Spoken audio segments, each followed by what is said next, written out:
네,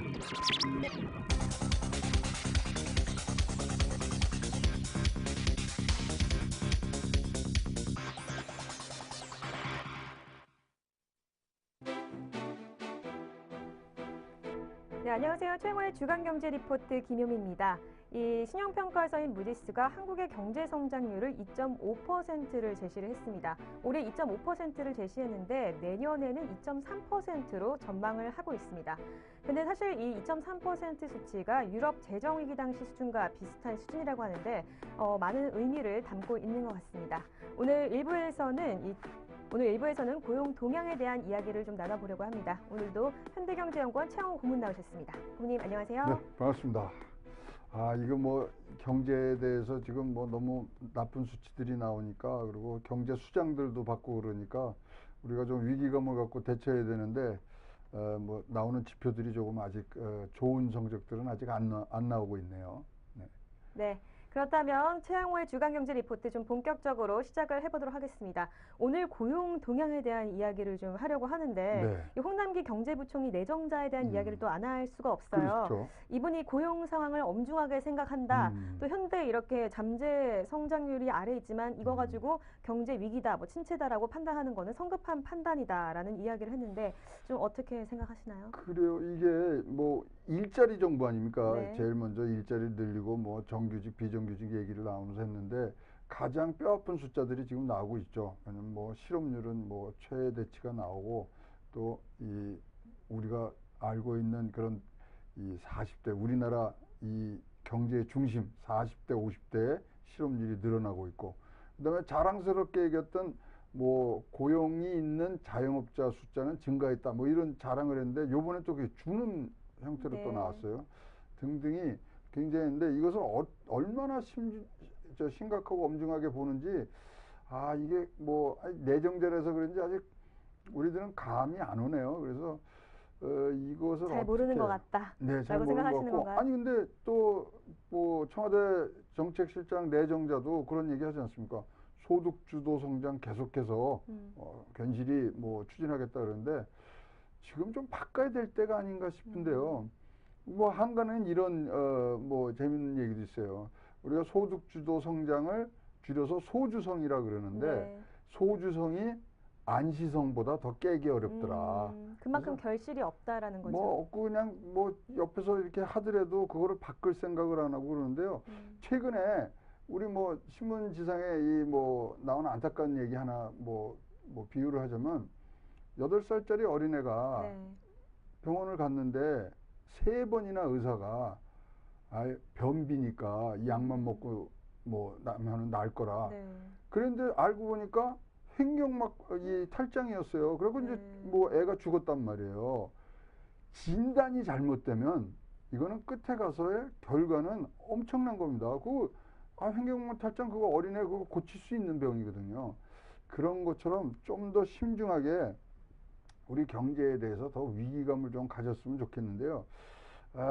저는 이렇게 생각합니다. 지금 사실 우리나라의 경제 성장률이 지금 2.5% 올해 했는데, 지난해는 3.1%였어요. 그럼 3.2%요? 예, 그럼 거의 3.1%에서 2.5%로 내려오면 한 뭐 0.6% 우리가 떨어지니까 뭐 그런갑다 그러잖아요. 엄청난 거예요. 그렇죠. 왜냐하면 0.6%, 3.1%에 대한 0.6%는요, 20%가 지금 뭐 깎인 거예요. 아니, 우리 월급이 20% 깎였다고 생각하시면 되는 거예요. 우리가 살 수 가슴이 있는. 아프네요.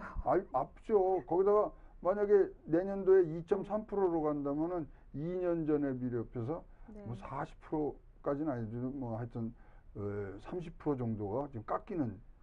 그러니까 이건 엄청나게 심각한 거거든요. 네. 옛날처럼 1, 2% 빠지는 거에 대해서 뭐 그럴 수도 있지 그런데, 지금은 2%, 3%대를 갈 때는 0.1, 0.2가 중요한 상황인데, 조금 더 엄정하고 또 특히 이 위기감을 조금 더 가져주셨으면 당부의 말씀을 드리면서, 사실 이런 것들을 좀 비교하는 게 뭐 맞는 얘기인지 모르지만, 다른 나라 세계 경제 성장률은 지금 아직도 3.5%에서 3.9% 지금 전망이 나오고 있습니다.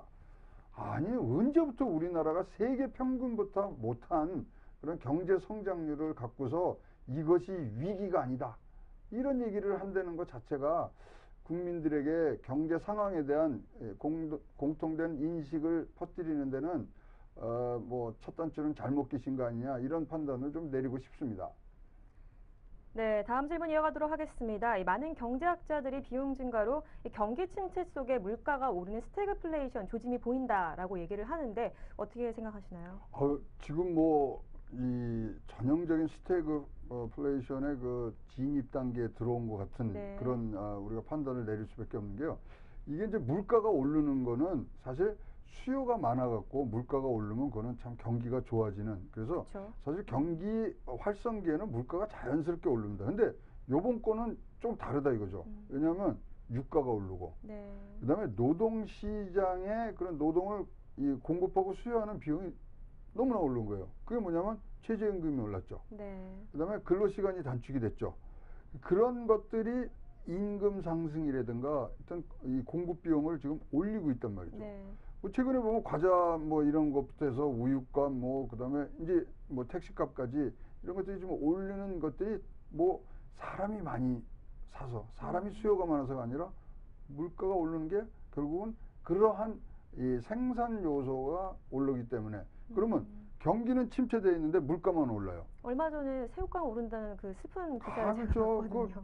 100원 올리는데 네. 1,200원에 1,300원 올리는데도 이런 이 심한 우리가 어떤 심리적인 위축을 당하는 건데 네. 지금 이게 스태그플레이션 옛날에는 뭐 경제 성장률 0%에 물가 상승률 10% 이럴 때도 우리가 있었어요. 그게 네. 스태그플레이션이고 그런 것들이 사실은 구조적으로 아주 장기 침체에 갈 때 전조 현상이거든요. 네. 그런 부분들이 지금 나타나고 있기 때문에 굉장히 걱정이 됩니다. 자, 고용 비용 아까 말씀드린 대로 올랐죠. 그다음에 금리 올린다는 네. 얘기들 많이 하잖아요. 그럼 금융 비용 오르죠. 거기다가 부동산 가격이 좀 올랐죠. 네. 임대 비용 오르죠. 그다음에 요새 뭐 폭염이다 뭐 이런 것들 때문에 또 그런 여러 가지 요소로 해서 생산 비용이 올라버린 거예요. 네. 그러니까 지금 뭐 경제 성장률은 뭐 2.3%까지 내려온다 그러고 물가는 오르고 전형적인 스태그플레이션. 그러면 답은 장기적인 구조적 문제로 인한 장기 침체가 시작되는 거 아니냐 네. 그런 걱정들이 앞서는 거죠. 네, 스태그플레이션 이 장기 침체가 시작되기 전에 전조 현상이라는 말씀을 해주셨습니다. 다음 질문 이어가도록 하겠습니다. 이 통계청의 10월 고용 동향에 따르면 고용 상황이 조금 개선돼 있곤 하지만 취업자 수 증가폭은 연초부터 10만 명대 이하를 머물고 있습니다. 최근 발표된 내용을 좀 간추려 주실 수 있을까요? 네, 이게요. 지금 뭐 우리가 뭐 3,000명, 5,000명, 4만 5천 명 하다 이제 6만 5천 명까지 올라가니까 뭔가 개선된 것 같은데 작년에는요. 평균이 30만 명이었어요. 30만 명. 월 평균이 30만 명이다. 지금 3분의 1이 줄었네요. 네, 지금 뭐 10만 명 이하로 갔고요. 사실 KDI에서 어떻게 발표를 했냐면 이렇게 10만 명 정도로 가면 10월, 11월, 12월은 마이너스 2만 1,000명의 취업자 마이너스 축소가 되는 숫자가 나올 거라고 했는데 그거는 어떻든지 막았어요. 네. 그럼 요번에 봤더니 또 일자리 부분도 사실 세금으로 만든 일자리 그게 사실 15만 개나 들어가 있습니다. 네. 저번 달에는 저 세금으로 만들던 일자리가 13만 개였고요.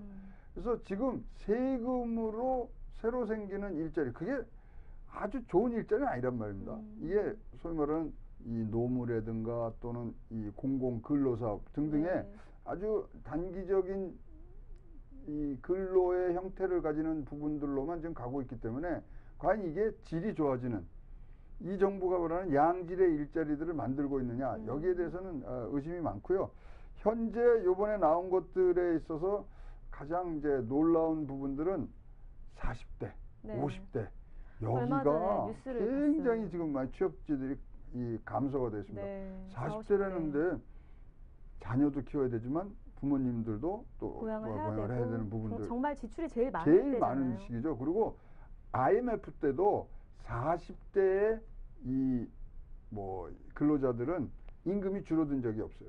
IMF 때도. 그때도. 근데 지금은 그거를 넘어서 사람이 줄고 있는 거예요. 네. 지금 보면은 10월 달에 실업률이 27.5%가 늘은 거예요. 네. 그 사이에 50대는 23%. 그러니까 이렇게 가장 활성된 그리고 원기왕성하게 일하셔야 될 40대, 50대 분의 취업률이 낮아지는 부분, 이거는 굉장히 앞으로도 이 짊어지고 갈 수밖에 없는 그런 사회의 어떤 이 나쁜 구조, 이게 이제 될까봐 너무나 걱정이 많습니다. 특히 40대 분들은 참 우리가 안타까운 게 중고등학교 다닐 때 IMF, 그다음에 이제 대학교 졸업할 때쯤에서는 2003년도 카드 대란, 네. 결혼할 때쯤이면 또 뭐 서브프라임 모기지, 뭐 이래서 굉장히 인생의 큰 굴곡마다 이런 것들이 터지니까 네.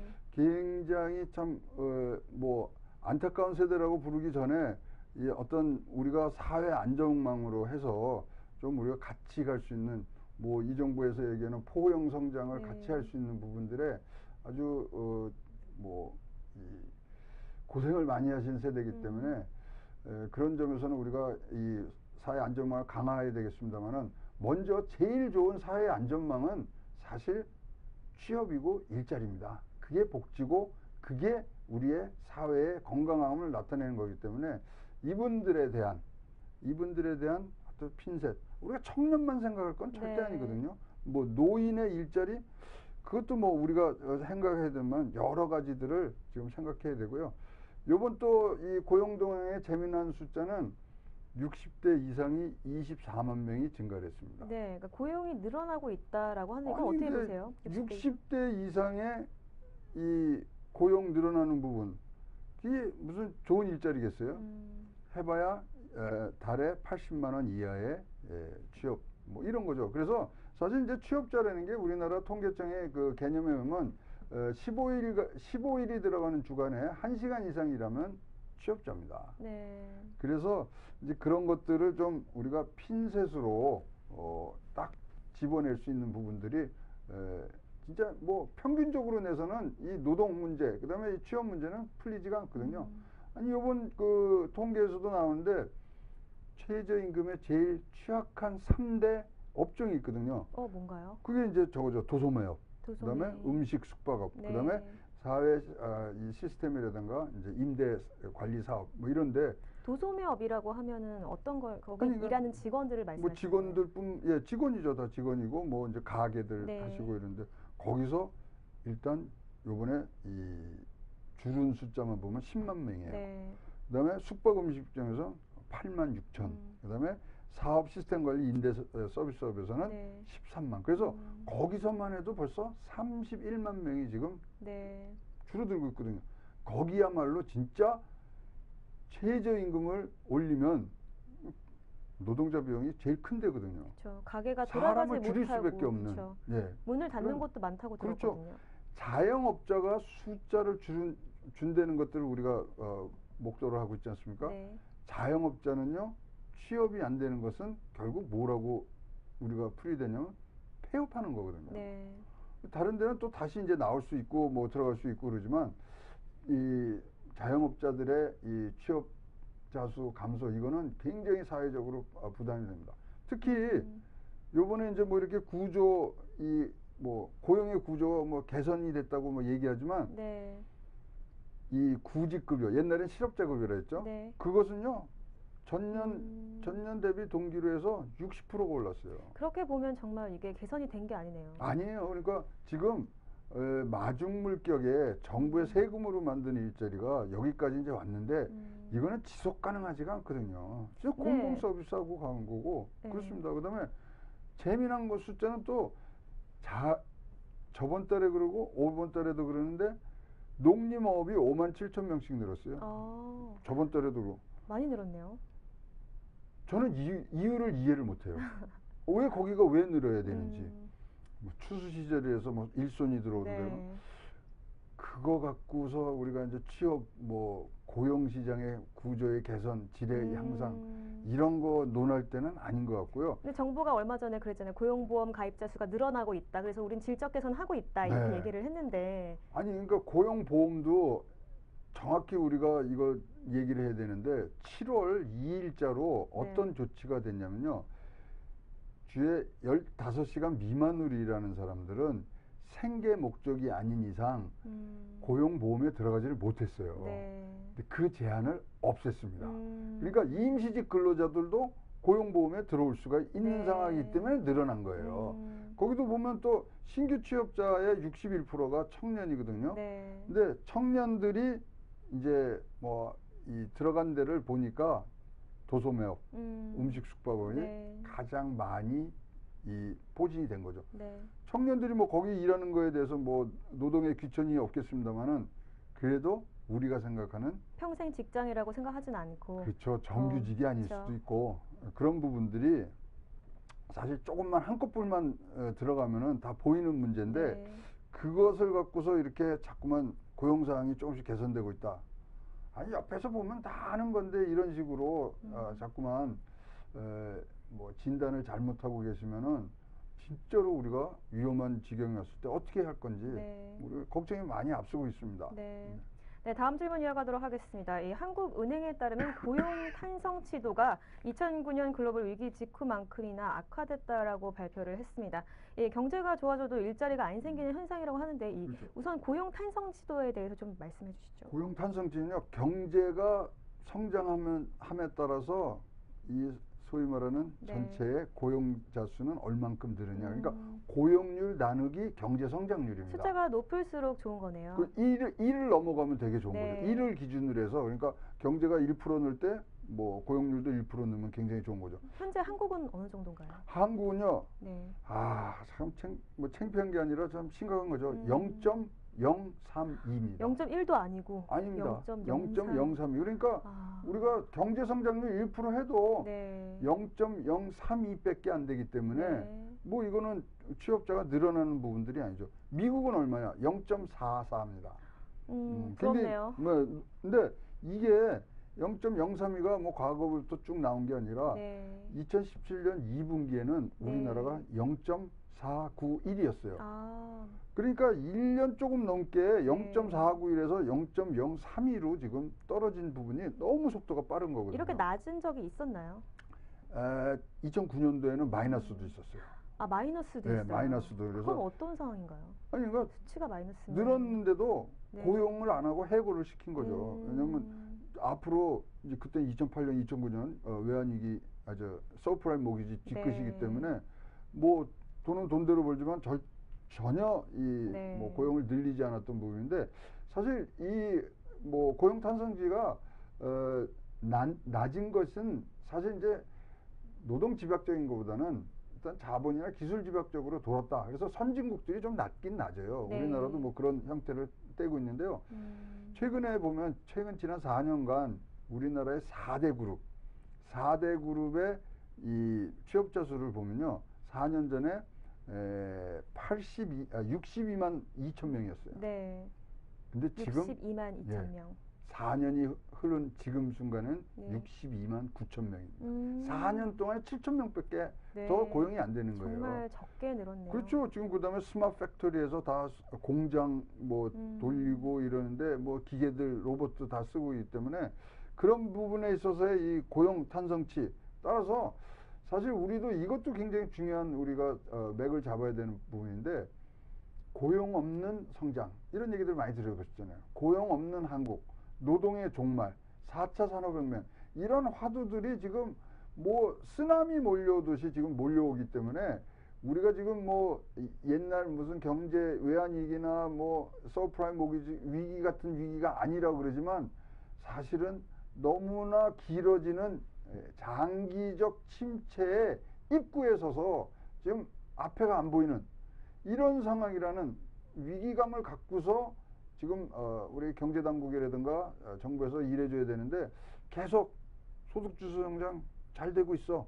일자리 보세요. 일자리도 안 되고 설비 투자도 안 되는데 소비 증가세도 둔화됐어요.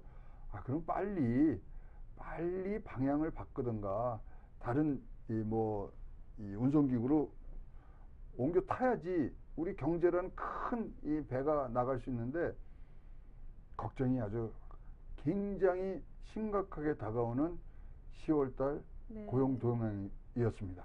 네, 이렇게 한국 고용 이 탄성치가 낮다라는 게 고용이 없는 성장을 말하는 거고 또 고용 탄성치가 낮다라는 게 이제 고용 뭐 창출력이 회복이 안 되고 힘들다 이런 상황을 그렇죠. 말씀하시는 것 같은데 이렇게 낮은 근데 근본적인 좀 원인이 뭔가요?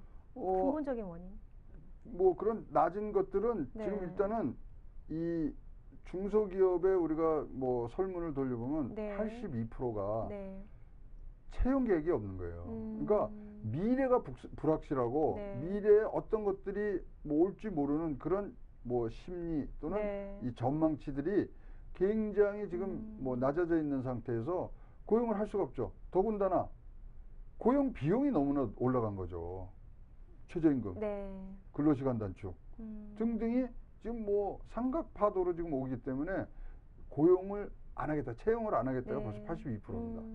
거기다가 지금 산업적으로도 너무나 이제 우리나라 10대 그룹이 우리나라 전체 GDP의 44%를 네. 하고 있거든요. 그러니까 또 그런 부분도 굉장히 양극화가 돼 있고요.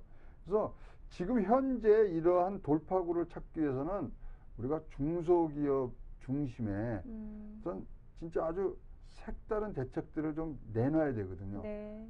9988이라는 얘기를 들어보셨어요? 우리나라 전체 기업 수의 99%가 중소기업에 있고요. 전체 고용 인력의 88%가 중소기업에서 나오는 네. 거거든요. 그래서 자, 소득주도 성장, 중소기업, 뭐 혁신 성장 이런 것들을 다 아우르는 가운데 관통시킬 수 있는 핵을 중소기업의 새로운 대책으로 가야지 네. 소득주도 성장도 되고 우리나라 경제 성장도 높아가고 지금 잠재 경제 성장률 2.8에서 2.9 내려온 거에 대해서는 아무도 얘기를 안 하는데 그거 올릴 생각을 해야 되거든요. 네. 아니 우리가 언제부터 3% 밑에 만족하고 살았어요. 저는 그거 잠재 갖고 성장률을 올려야 된다. 예, 올려야죠. 그래야 활달하게 퐁퐁 우리가 뛰어다니고 전 세계를 호령하면서 다니는 거죠. 아니 뭐 2%대 뭐 해갖고 어디 가서 진짜 명함 내몰리기가 창피한 네. 그런 상황이죠. 그래서 자, 지금 이제 고용 없는 대한민국 어떤 식으로 돌파구를 찾느냐? 이제는 진짜 아까 뭐 이 정부에서 네. 뭐 소득주도 성장, 혁신 성장, 공정 경제 뭐 이런 것들을 하고 싶으면 하자고요. 잘 하자고요. 네. 근데 그것을 꿰어서 하나의 좋은 뭐 우리 장식구로 만들고 우리의 뭐 목표로 만들려면은 중소기업을 네. 어쨌든 간에 다시 한번 살릴 수 있는 부분. 지금까지와는 우리가 생각하지 못했던 부분들에 대한 어떤 새로운 대책, 이런 것들이 강구되는 그러한 지표들을 우리가 받아보고 있는 상황입니다.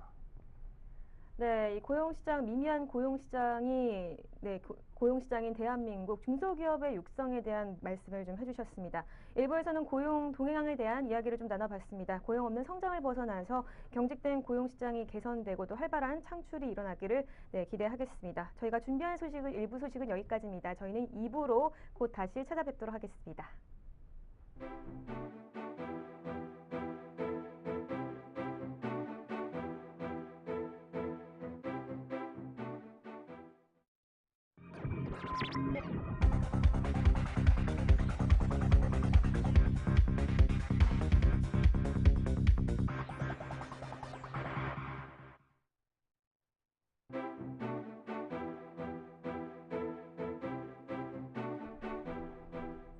네, 안녕하세요. 최양호의 주간경제 리포트 2부 김효미입니다. 2부 계속해서 이어가도록 하겠는데요. 2부에서는 조세 정책에 대한 이야기를 좀 나눠볼까 합니다. 이 경기가 어려워진다는 이야기들을 많이 하고 있는데 이 와중에 또 세수는 호조입니다. 이미 세입 목표는 달성했고 올 사상 최대 증가 기록을 세울 것이라고 이야기를 하고 있는데 근데 국민들은 이렇게 힘들다고 하는데 세수는 오르고 있는 기이한 현상이 계속되고 있습니다. 고모님 오늘 조세 정책 현황에 대해서 좀 이야기를 해볼까 해요. 그렇죠. 굉장히 조세 세금하면 좀 어려운데 오늘 좀 재밌게 해주실 수 있을까요? 세금 많이 내시죠? 아 정말 가슴이 아파요. 세금 나가는 거 생각하면은 첫 번째 질문으로 좀 이렇게 경기가 안 좋으면은 감세 같은 거 하면서 그렇죠. 서민들을 좀 이렇게 지원해주는 정책들이 많이 나와야 되는데 지금 세금이 되게 많이 거치고 있다고 그렇죠. 하고 또 제가 뉴스에서 봤거든요. 네. 봤는데 뭐 9월까지 26조 더 거칠 거다 뭐 이런 전월 뉴스를 대비 제가 26조가 봤어요. 나올 거치는 근데 거예요. 이게 말이 안 되는 것 같은데 어떤가요? 이 상황 좀 정리해 주시죠. 그러니까 이제 이 세금이란 게 네. 경기가 좀 많이 활성화돼서 좀 많이 거치면 좋은데 전혀 우리하고는 뭐 상반되게 네. 지금 가고 있어요. 아니 원인부터 좀 봐보면요. 네. 소득세, 뭐 법인세, 뭐 이러면 이걸 좀 올렸죠. 그다음에 네. 이제 감면하는 것들을 좀 이제 정리를 했는데 내년에는 더 거칠 것 같아요. 내년에는요? 예, 왜냐하면 소득세, 법인세 그다음에 부동산에 관한 과세들이요. 내년도에 본격화되거든요. 네. 거기다 최저임금이 올랐잖아요. 네. 그러면 더 소득이 거친다는 거네요. 뭐 소득세 수는 뭐 증가할 수밖에 없죠. 그러면 얼마대에 가느냐? 네. 300조가 넘을 것 같아요. 300조가. 거기에 그러니까 300조. 300조가 그러면 뭐 많을 수도 있고 적을 수도 있잖아요. 우리는 네. 예산이 470조니까. 자, 일본하고 비교를 해드릴게요. 네. 일본이 우리나라보다 GDP가 3.2배, 네. 인구는 2.4배 큰 나라거든요. 네. 거기가 연간 벌어들이는 세수가 586조입니다. 그렇게 우리나라 3배 큰데 많진 않네요. 네, 많지 않은 게 아니고 국민들의 세금을 덜 걷고 국민들이 직접 쓰게 만드는 거죠. 그렇죠. 그러니까 지금 3배면 우리나라가 300조 거칠 거라고 했는데 3배면 900조 거쳐야 되는 900조를 거잖아요. 거쳐야 되는데 586. 네. 그러니까 뭐 3을 인구도 2.4. 그러니까 인구라는 네. 게 뭐 자기 이 개인 소득세들 내고 또 그런 부분들이 네. 또 얼마나 많겠어요. 그래서 이게 과연 정당한 것이냐? 우리 세금을 많이 거두면 네. 이제 그거 갖고서 뭐 추경도 했고 뭐 여러 가지 하고 뭐 이번에는 뭐 국가 부채도 좀 갖고 그랬는데요. 네. 과연 이렇게 어려울 때 걷어서 나눠주지 말고 아예 처음부터 안 거두면 되는 거 아니에요? 그럼 내가 쓸 수 있을 만큼 쓰고 뭐 또 거기에 대해서 뭐 집중적으로 소득 재분배 기능을 가지려면 네. 또 뭐 누진세 뭐 이런 것들을 뭐 해서 뭐 부자 증세를 하든가 네. 등등의 방침이 있을 텐데 여기 뭐 전방위로 지금 걷어들이는 것 같아요. 그래서 과연 우리가 내는 세금이 뭐 잘 쓰여지는 것도 굉장히 중요합니다만은 정당하게, 공평하게, 공정하게 세금 내는 것도 더욱더 중요하거든요. 이런 부분들에 이렇게 과도하게 들어오는 세수 아무도 설명을 안 해주는 거예요. 네. 그렇죠? 그렇기 때문에 과연 이게 맞는 현상이냐?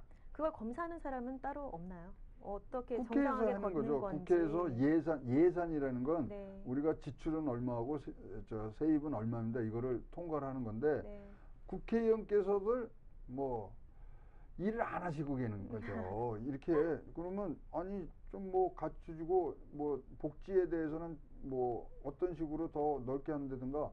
근데 문제는 이렇게 거둠에도 불구하고 우리가 경험해야 될 소득 재분배 기능은 네. 숫자로 보니까 이거는 전혀 지금 나타나지가 않고 있는 거예요. 네. 세금을 이렇게 걷는 가장 큰 이유는 사실 소득 재분배거든요. 네. 소득 재분배가 정말 이 세금 걷는 것에 세금을 잘 걷어야지 소득 재분배가 잘 그렇죠. 되는 거잖아요. 예, 그래서 그 이전을 시켜주고 네. 뭐 최근에 뭐 협력이익 공유제 같은 것들은 사실 네. 시장에 어긋나는 거거든요. 왜냐하면 뭐 기업의 이익이 난 것들 그거는 사실 주주의 몫인데 그걸 뺏어서 다시 준다는 거잖아요. 네. 그런 뺏는 형태가 아니라 우리가 사회적으로 합의된 제도가 있죠. 그게 세금이단 말이죠. 네. 세금 내는 거에 대해서 뭐 세금이 많고 적음을 떠나지만 우리 국민의 4대 의무에서 누구든지 납세 네. 보복하려는 생각들을 많이 갖고 있는데 해도 너무 많이 이거 갖고 가시는 거 아닌지 모르겠어요. 근데 우리나라 이렇게 조세를 통한 소득 개선 효과에 대해서 이제 조사한 자료가 있다라고 하거든요. 이거는 네. 어떻게 보세요? 그래서 이제 저희 연구원이랑 이제 뭐 알아봤더니 이게 정말 너무나 충격적인 숫자들이 나와서 이제 아까도 말씀드린 소득 재분배 문제인데 이를 그러면 저소득층이 조금 뭐 중산층으로 올라오고 네. 또 이렇게 이제 뭐 상승되는 그런 효과들을 갖고 와야 되는데 그걸 이제 우리가 뭐라고 명칭했냐면 빈곤 탈출율이라고 네. 이제 했어요. 그러면 가처분 소득이 저소득층의 가처분 소득이 중산층 위치에까지 오를 수 있는 네. 그런 비율. 그게 이제 빈곤 탈출률인데 네. OECD랑 비교했는데 OECD가요 64%입니다. 아. 네. 네. 그러니까 저소득층에서 중산층으로 올라오시는 우리나라는 놀랍게도 19.5%. 19.5%면 OECD에서 정말 최하위네요. 꼴찌 최하위입니다. 네. 멕시코보다 못해요. 네. 아니 우리나라가 무슨 맨날 OECD 평균에는 맞춰야 된다는데 왜 이건 OECD 평균에 안 맞추죠? 덴마크, 네덜란드 이런 데가 굉장히 높고요. 네. 그다음에 이제 멕시코, 칠레 뭐 이런 데들이 한 20%대 이제 왔다 갔다 하고 우리가 꼴찌입니다. 네. 그렇다면 전혀 뭐 도움이 안 되는 소득 재분배가 안 일어나고 있는 그런 뭐 현상으로밖에 지금 볼 수가 없는 거 아니겠어요? 다시 말해서 조세 정책이 지금 잘못됐기 때문이다라고 말씀을 해주신 아니 거네요. 그러니까 전체 이제 최저임금이라든가 또 뭐 사회보장 정책, 그다음에 네. 복지 이런 것들이 이제 합해져 다양한 뭐 것들. 다양하게 나오지만 아니 그러니까 세금을 통한 소득 개선 효과가 미미하다는 거잖아요. OECD 같은 거는 거의 60%대인데 네. 우리나라는 뭐 10%, 11%뭐 이렇게밖에 안 되거든요. 이게 멕시코보다 못하다는 게 멕시코보다 정말인가요? 못해요 우리가. 그래서 뭐 이런 것들이 이제 굉장히 이제 그 디테일하게 갈 수가 있습니다. 뭐 이제 60세 이상 연금 받으시는 분들은 어떻게 되고 뭐 이제 등등이 나왔지만 평균 네. 숫자로 보면 이렇고요.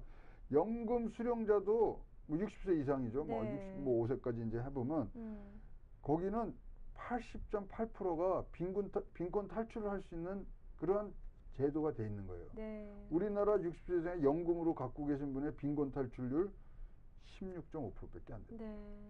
그러니까 심각한 거예요. 우리 뭐 복지국가고 뭐 공평하게 잘 살고 포용하고 더불어 잘 사는데 숫자는 그렇게 안 나오고 있습니다. 뭔가가 지금 잘못되고 있는데 이러면 두려운 게 하나가 있어요. 어떤 거요? 이러면 이렇게 해서 이거 효과가 없습니다. 그러면 제일 먼저 생각할 게 뭐일 것 같아요? 정부 당국에서는. 세금을 더 걷어야 되나? 이런 생각을 할 수도 빈고. 아니 세금 더 걷어서 돈을 더 많이 해서 네. 돈 많이 뿌려줘요. 그래서 이거 제가 어디 가서 감히 얘기를 못 하는데 자 소득 재분배 기능이 아주 중요한 기능인데 재원이 없는 것처럼 보이거든요. 네. 더 주고 싶은데 네. 그러면 증세하는 수밖에 없습니다. 그럼 뭐 증세를 하고 세금을 더 걷는 게 이게 근본적인 대안이 되나요? 아니 일단 우리나라가 네. 조세 부담률이 좀 낮긴 낮아요. 네. 그렇지만 뭐 이 OECD 같은 데는 뭐 25%까지 했는데 우리는 저희는 19.4%인데 소득의 어떤 누진적인 그런 뭐 차등화 뭐 전략 등 이런 것들을 쓰면은 네. 충분히 가능하고 세수가 이렇게 잘 거치는데 네. 뭐 이런 걸로 해서 또 어떻게 배분을 하냐의 문제고 특히 이 전체 이제 이 대기업 네. 그다음에 뭐 고위 소득층 뭐 이런 사람들을 지금 막 굉장히 세금으로 옥죄이다 보니까 어떻게 보면은 그런 분들의 이윤 창출 동기도 지금 뭐 굉장히 낮아진 거 아닙니까? 그래서 얼마 전에 그 뉴스도 있었죠. LG 그 구광모 회장이 그렇죠. 거의 7천억대, 9천억대 세금을 냈다라는. 뭐 세금을 기사를 그 내는 거는 이제 법에 한 대로 돼 있지만 그런 사람들도 아니 뭐 자기네들이 세금 내는 거에 대해서 불만이 있는 게 자기네들 낸 세금이 네. 제대로 잘 쓰이는 부분들을 항상 걱정을 하고 거기에 동참을 하기 때문에 괜히 내는 부분들인데 네. 이렇게 우리가 이 빈곤 탈출률이라든가 소득 재분배 효과가 없다면은 뭔가 구조적으로 잘못되어 있다고는 봐져요. 네. 우리가 일단 뭐 사회복지 뭐 지출이 좀 작되는 점도 있긴 있습니다. 그러니까 뭐 이 확대적 재정 정책을 쓴다 뭐 이러기도 하고요. 뭐 연금 뭐 말이 굉장히 많잖아요. 여기에 소득 대체율이 사실은 다른 나라보다 굉장히 적습니다. 우리가 39.3%예요. 우리 뭐 지금 그걸 50%로 올리니 많이 하는데 네덜란드 같은 데는 96.9%예요. 소득 대체율. 네. 자기가 뭐 은퇴하기 직전에 월급의 96%가 나오는 거예요. 네. 그러면 그런 걸로 갔으면 진짜 맞아요. 빈곤 탈출률 같은 것들은 굉장히 높아질 수밖에 없는 거죠. 그런 나라들이 96%면 우리나라는 어떻게 되나요? 우리나라 아까 말했죠. 39.3%. 39%. 네, 40%. 39%도 제가 볼 때 안 될 것 같아요. 이거 원래 목표가 40%, 50%까지. 네. 옛날에는 한 것들이 내려왔다가 지금 네. 다시 그걸 올리자 그래서 소득 대체율을 지금 문재인 대통령 공약은 50%까지 올리는 네. 거거든요. 50%까지 올리면 우리 앵커께서는 국민연금 더 많이 내셔야 됩니다. 그러니까 이거는 제가 보기에 이런 것 같아요. 지금 우리가 이 돈을 많이 내고 많은 복지를 타갈 것이냐, 뭐 중부담, 네. 중복지로 갈 것이냐, 그런 거에 대한 소위 말하는 사회적 대타협을 정하고 그다음에 복지도 지금 너무나 많아요. 그래서 복지에 대한 우선순위도 정해야 됩니다. 뭐부터 유치원도 지금 줘야 되고 뭐 노인정에도 갖다 줘야 되고 네. 사회적 대타협 어디에 집중과 선택을 하고 순서별로 갖고 있는가. 복지에 관한 파퓰리즘에 의한 복지가 아니라 우리 국민들의 원해서 요구에 맞춰진 복지 정책에 대한 사회적 대타협 굉장히 시급하고 굉장히 중요합니다. 네. 그래야 돈을 쓸 수가 있는 거고 네. 빈곤이라는 얘기가 대한민국 세계 경제 6위까지 올라갔던 대한민국 경제에서 빈곤이라는 얘기가 이렇게 나올 수 있는 네. 그런 상황은 아니지 않습니까? 네. 그래서 이런 부분들에 대해서는 세금 많이 올리는 이참에 좀 획기적인 정책적 변화를 좀 해주셨으면 어떻겠냐 하는 그런 고언을 꼭 드리고 싶습니다. 네, 이렇게 소득 불균형을 해결하기 위해서는 고모님 말씀하신 대로 정책적인 어떤 노력도 있어야겠고 또 개개인의 어떤 이해와 합의가 필요할 것 같습니다. 다음 질문으로 이 소득 불균형 문제가 사회 통합력을 되게 약화시키잖아요. 이렇게 또 궁극적으로 경제 성장률을 져야 하는데 어떤 노력으로 어떻게 이렇게 어려움을 좀 타진을 해야 할지 좀 대안을 좀 말씀 부탁드립니다. 일단 근본적으로요. 일단 뭐 조세가 많이 거치고 뭐 이런 부분들을 이제 잘 쓰는 그런 대안들에 더불어서 네. 사실 지금 세금 안 내시는 분들이 너무 많습니다. 네. 근로자의 48% 정도 기업에서도 그 정도의 이제 기업들이 안 내고 있는데 사실 다 내셔야죠. 네. 다 내시고 또 윗부분에서 있는 뭐 많이 내시는 분들 줄여주면서 우리가 뭐 이 공평하게 조세를 내면서 일단 세수를 더 이제 넓히고 우리가 아까 이제 의논했던 그런 우선순위에 의해서 네. 나라의 정책적으로 이것들을 좀 펼쳐 나가야 됩니다. 네. 사실 뭐 이렇게 빈곤 탈출이 낮은 것들은 우리가 재정적으로 조금 더 써야 되는 그런 부분들이 있긴 있어요. 지금 뭐 자료를 세금을 더 비교해보면 걷어서 재정적으로 더 써야 된다는 건가요? GDP 그러니까 예산 GDP 대비해서 얼마 쓰느냐 이거 갖고 재는데 네. 우리나라가 OECD 34개국 중에 33입니다. 그것도 네. 그 다른 데는 한 20%까지 지금 쓰고 있는데 우리나라는 10% 네. 정도를 쓰고 있어서 그런 부분도 이제 써야 되는데 막 쓸 수는 없잖아요. 네. 그러니까 거기에 대한 뭐 여야 간에 그리고 정권이 바뀌더라도 어떤 식으로 가야 되는지 큰 틀을 짜놓고서 네. 그 안에서 운영을 하는 부분들을 가야지 이것 터지면 뭐 정권 차원에서 뭐 여기를 더 해야 준다든가 이러한 상황들이 벌어지면 진짜로 빈곤 탈출률 더 나빠질 수도 있는 거예요. 네. 그런 부분들이 조금 더 우리가 생각하고 사회적으로 서로 보듬을 수 있는 이런 것들이 포용 성장이거든요.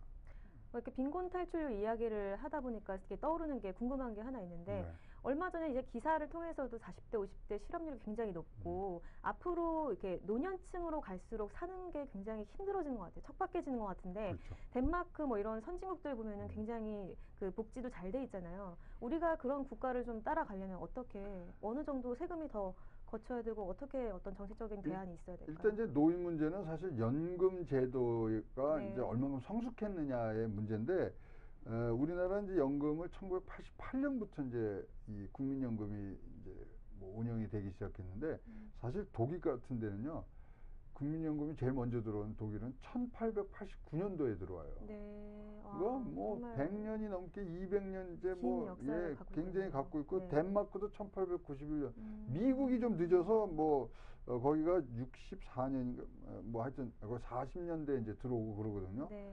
그래서 우리나라 사실 국민연금이 들어온 지가 굉장히 짧죠. 짧으니까 많이 못 넣었죠. 네. 많이 못 넣으니까 적게 타는 거예요. 뭐 이거 20년, 30년 뭐 계속 이래서 40년 네. 넣었으면은 또 그것이 자기 거에 따라서 올라가는데 그런 부분이 이제 자각좀 그거야 뭐 어떻게 제도로 바꿀 수는 없지 않습니까? 그렇다면은 국가 재정에서 어떻게든지 뭐 조금 더 도와줄 수 있는 부분 이런 것들이 이제 뭐 정책적 대안으로 내거나 또 어떤 좋은 아이디어를 낼 수 있는 부분 이제 그게 제일 크고요. 그리고 이제 저희가 이 아까 말씀드린 사회복지 지출이라는 부분들이 네. 조금 더 아주 정리를 좀 해야 돼요. 너무 교통 정리가 안 돼 있어갖고 여기도 찔끔 저기도 찔끔 그럼 목표를 어딘가에 우선순위를 두는 부분들이 분명히 있어야 됩니다. 분명히 이제 이거 갖고 세대 간의 싸움이 있을 수 있어요. 뭐 100조를 노인한테 뭐 노인복지를 쓴다. 왜냐하면 노인들의 인구가 많아서. 그렇지만 지금 학교 다니는 애들은 사실 더욱더 투자가 되고 거기에 좋은 시설과 좋은 선생님과 이런 것이 붙어서 우리나라의 미래를 짊어질 사람이면 거기에 투자를 해야 되냐. 이제는 논쟁이 굉장히 많아질 거거든요. 네. 그래서 이러한 원칙하에 간다는 것들을 이제는 서로 터놓고 얘기해야 돼요. 아니면 나한테 많이 갖다 주면 좋죠. 그런 부분들이 아직은 우리가 정리가 안 돼 있는 부분이고 네. 경제 성장이 너무 빠르게 되다 보니까 그런 부분이 뭐 뒤쫓아오지 못한 점도 있습니다. 그래서 그것이 잘 조화되도록 만드는 그러한 부분이 이 정권에서 해야 될 거고 다음 정권에서도 해야 될 거고 여야가 같이 협의체를 만들어서라도 이것들은 정해놔야 될 부분들이 있습니다. 더군다나 네. 좋은 일이 있었고 통일이 된다 그러면 네. 문제가 더 복잡해지는 거죠. 저쪽 우리 북측에 있는 우리 뭐 이 동포들도 어떻게 우리가 이런 식으로 갈 것이냐. 통일은 되면 처음에는 좀 교통 정의가 필요하고 복잡하겠지만 멀리 봤을 때는 많은 성장과 발전이 우리 그렇죠. 근데 있다는 재원은 어떻게 할 것이냐. 네. 자, 우리 생활수급 뭐 짜라 그랬고 한 달에 30만 원씩 주잖아요. 그 기준으로 따지면은 북한에 북한 있는 전 국민이 전 국민 다 갖다 줘요. 근데 거기는 정말 그렇네요. 한 달에 30만 원이 들어오면 엄청난 돈이에요. 네. 복잡한 셈법이 복잡합니다. 그래서 이러한 원칙을 정해놓지 않으면은 산으로 올라가고 어떻게 돈이 써야 되는지도 모르고 네. 그러게 된다. 그렇다면 빈곤 탈출률 더 떨어질 수도 있어요. 네. 네, 이렇게 2부에서는 조세 정책에 대한 이야기를 나눠봤습니다. 다음 주 이 시간에는 고모님 어떤 이야기 좀 해주실 건가요? 이제 이 예산철이 왔고요. 네. 또 이제 2019년 또 전망도 해야 되니까 우리가 뭐 이런 복지 얘기도 합니다만 예산이 잘 쓰여질 것인가 네. 또 2019년도에 또는 어떻게 또 준비하셔야 됩니다. 네. 이걸 한번 써서 내년도 얘기를 좀 해보면 어떨까 싶습니다. 네. 네. 네, 말씀 잘 들었습니다. 다음 주 소식도 굉장히 내용도 굉장히 기대가 됩니다. 최양호의 주간경제 리포트 저희가 준비한 소식은 여기까지입니다. 저희는 다음 이 시간에 더욱더 알찬 소식을 가지고 찾아오겠습니다. 시청해주신 여러분 고맙습니다.